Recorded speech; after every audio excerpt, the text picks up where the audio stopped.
Dans le sommeil profond, ou même avec rêve, que deviennent les autres? Continuent-ils à vivre indépendamment de moi ou disparaissent-ils? Lorsque nous parlons de l'autre, nous faisons référence à une représentation mentale. Comme son nom l'indique, une représentation représente l'objet, mais n'est pas l'objet. Tout comme le tableau n'est pas l'objet qu'il représente. Dans notre expérience originelle, l'autre n'est alors qu'une production mentale, puisque nous n'en connaissons que la représentation que le mental construit. Dans le sommeil profond, le mental est éteint, tout comme un projecteur. Il n'y a plus alors rien à projeter, hormis l'état de sommeil lui-même, qui est seul objet dans la conscience, permettant au réveil de savoir que l'on a dormi. Le mental, le matin, ressort de ses brumes et reconstitue la scène présente au coucher. Les personnages réapparaissent comme une scène stockée dans la mémoire. Le monde perçu n'est ainsi qu'une représentation que notre mental construit. Il n'a pas d'existence indépendante, puisque n'existe que par le support de la conscience qui le contient.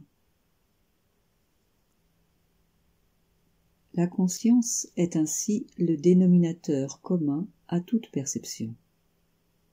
Elle est la seule à pouvoir être considérée comme la réalité, car elle échappe à la transformation perpétuelle du mouvant.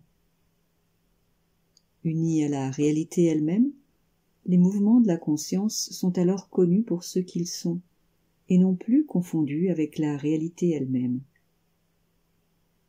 C'est cela qu'on nomme liberté. Les concepts de moi, de l'autre et du monde sont absorbés en elle. Il en est de même avec les mouvements des yeux, qui ne remettent pas en cause l'unité de votre être. Ils s'inscrivent en elle, sans en rien l'affecter. Il en est aussi ainsi avec les mouvements de la conscience, qui s'inscrivent en elle sans jamais la changer. L'immuable et le mouvant sont l'expression d'une seule et même réalité, qui échappe à toute tentative de définition. Vous pouvez l'habiter, mais non la décrire, sans la transformer en ce qu'elle n'est pas. Ainsi, pendant le sommeil, l'autre n'a plus d'existence, puisque je ne le perçois plus. Dépend-il de ma conscience pour exister? Pendant le sommeil, le seul objet de perception est celui du mental et des sens immobilisés, du système nerveux obnubilé. C'est vécu comme une forme de béatitude, car les conflits créés par le mental pensant sont absents. Vous ne connaîtrez jamais l'autre lui-même. Vous n'en connaîtrez que la représentation que votre mental construit.